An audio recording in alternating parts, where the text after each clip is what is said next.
How to fight Islamist terror from the missionary position is an attempt to engage with certain contemporary issues that have been exercising all of us in different ways. All the novels that I write are very different from one another. I don't repeat themes, I don't repeat structures, I don't even repeat settings or time periods. So in the past I've engaged with, say, the partition of India and the Bombay film industry. In the thing about Thugs, I engaged with Victorian London and the colonization of India. And in How to Fight Islamist Terror from the Missionary Position, I've engaged with the current topics of terrorism, Islamism, and the kind of suspicion that it often leads to and that it embroils a lot of other Muslims in as well. How to Fight Islamist Terror is actually based in contemporary Denmark.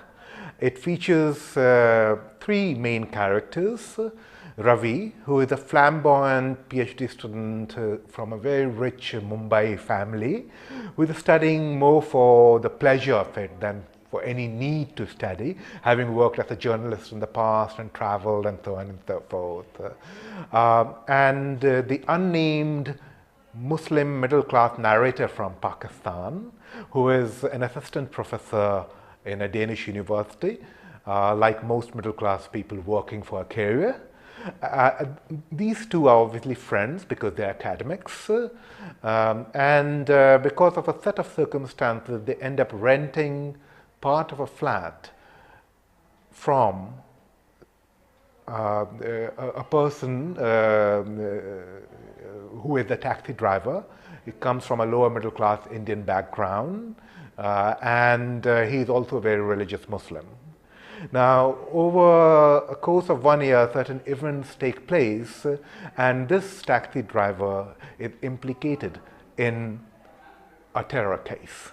Now, the question is he involved or is he innocent? Because of certain reasons, these two men, this flamboyant, highly secular, very open-minded Hindu scholar and this middle-class, secular Pakistani scholar, they have to take a stand. And through this tension, I discuss not not just the political aspects of Islamism or terrorism, but what this kind of suspicion does to us as individuals, what this kind of violence, which is not just violence that takes place out there, but violence that takes place in here, does to us. The suspicion, the misunderstandings, the fear that it leads to, and how these things can be very dangerous too. It's also a novel about love and sexuality. It's also a novel about falling in love and so on and so forth. These are all, Ravi and the unnamed Pakistani narrator, they're young men. And young men, like young women, tend to fall in love. So obviously it has that element. It's, as I said, it's called How to Fight Islamist Terror from the Missionary Position. And the missionary position is obviously a sexual position. It's not what missionaries do. It's the most common sexual position.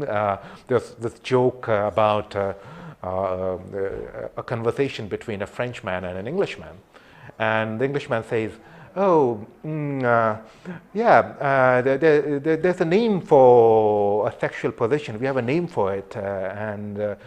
Do you have a name for a sexual position too?" And the Frenchman says, "Yeah, well, 1, 2, 3, 4, he counts something like 34 names. And he says, "We have 34 different names for sexual position." And the Englishman says, "We have this term called missionary position." And the Frenchman says, "That's 35. So in that sense, it plays with that kind of setting. On the other hand, it's also a deadly serious selection of words.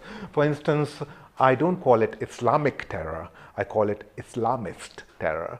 I would not like to associate any religion with terror. For me, Islamism is a political ideology. It's a complex of political ideologies, just as Hindutva is a complex of political ideologies.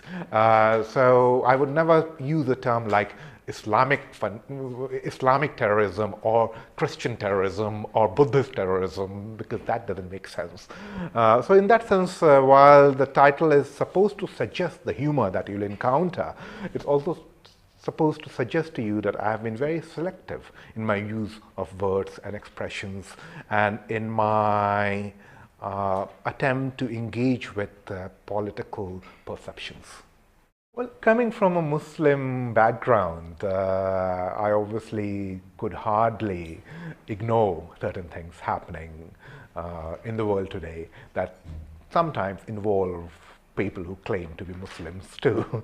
So in that sense, I had to sooner or later engage with this, and this was my attempt to engage with it. Just as the thing about thugs was my attempt to engage with post-colonial heritage, which is one of the heritages we have.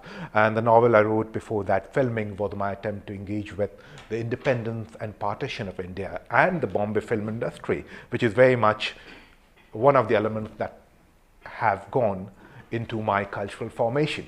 So in that sense, as I said, I write a different novel every time. I had to engage with Islamism and terrorism, and this was my attempt to engage with it. You know, the thing about fiction is that it's always concocted to a large extent, but no fiction exists in a vacuum. So what you do is you take elements that you find, you curb them, you exaggerate them, you distort them, you combine them in different ways, and in that process you create fiction. Even if you're writing science fiction, for instance, and you set all the action in a far galaxy, you're still going to use your experiences, your observations. So in that sense, obviously, elements have gone into the creation of these characters and other characters. There are a couple of female characters too. But I wouldn't say that they're based on any particular character. Not this novel, not How to Fight Islamist Terror from the Missionary Position, because it's set in contemporary times and actually in the space that I occupy in daily life. So I found it very easy to write this novel. When I was writing the thing about thugs, or the novel before that, Filming, Filming is set in the 1930s, 40s. I had to do a lot of research. The thing about thugs is set in the 1840s. I had to do a lot of research. So actually, when I started writing this novel, I had the first draft written in 6 months. And I got frightened because it usually takes me about 2 to 2.5 years to write the first draft. And that was the case with the thing about thugs and Filming. So I got so frightened that I put it aside. And I said, maybe I shouldn't publish it. It's come too fast. There's something wrong. And then I showed it to a few people. And they said, but there's nothing wrong. It's just that you're writing about places you know, people who are contemporary. For instance, if you set a novel in Victorian London in the 1840s, you have to look up the small information like how were street lamps lit in Victorian London. You might not use that information, but you need to know. Otherwise, how will you imagine that scene? But if you're going to set your novel in contemporary Denmark and you live in contemporary Denmark, then obviously you don't have to do as much research. I play with my background in all my novels. I create a kind of writerly personality, and I play some very let's say tongue-in-cheek jokes with my readers. For instance, there's always a place called Pasa. And at least one of my main characters has something quite important to do with Pasa, and this place in Pasa exists in Bihar. Now, no place like Pasa exists in Bihar. There's no town called Pasa in Bihar. There's a town called Pasa in Gujarat, I'm told, but not in Bihar. And so I use these elements that seem to be autobiographical, partly to warn the clever reader not to read it as autobiography. Because if I wanted to write just about my own experiences, I would not write a novel. I would write a memoir. I would write a study. or something like that. So when I'm writing a novel, I want to create a work of art. And I think this is something I believe in very strongly, and I make myself a bit unpopular in international post-colonial circles by pointing out things like these. I say that one of the problems that we face as third world or Asian or African writers is that we are supposed to actually write like reporters. We're supposed to report our experiences, our problems, and so on and so forth. And writing, obviously, fiction does that, but fiction does more than that. Fiction is an art form. The novel is an art form. So why is it that we are supposed to be just reporters of our realities and our feelings, while the real art is still being created by them? To me, it resounds of what I would call colonial perceptions. Just as, say, in the 19th century, Africans were supposed to have rhythm, but no music. We are supposed to do this kind of reportage, but not really create art. So I resist that very, very consciously. I started writing from the time I could write. And I think the reason for that was very simple. It's probably the only thing that I could do reasonably well. I was not very sporty. I was not very musical, but somehow reading and writing came to me more easily. I was a quiet child, I was a shy child, I read a lot, and a point came when I was probably in class 5 or 6, according to my parents, when I started writing poems. Parents being parents, they were very proud, showed my poems around. They stayed very proud until I decided to opt out of medical college to study literature. After that, I went through a phase where my father kind of gave up on me.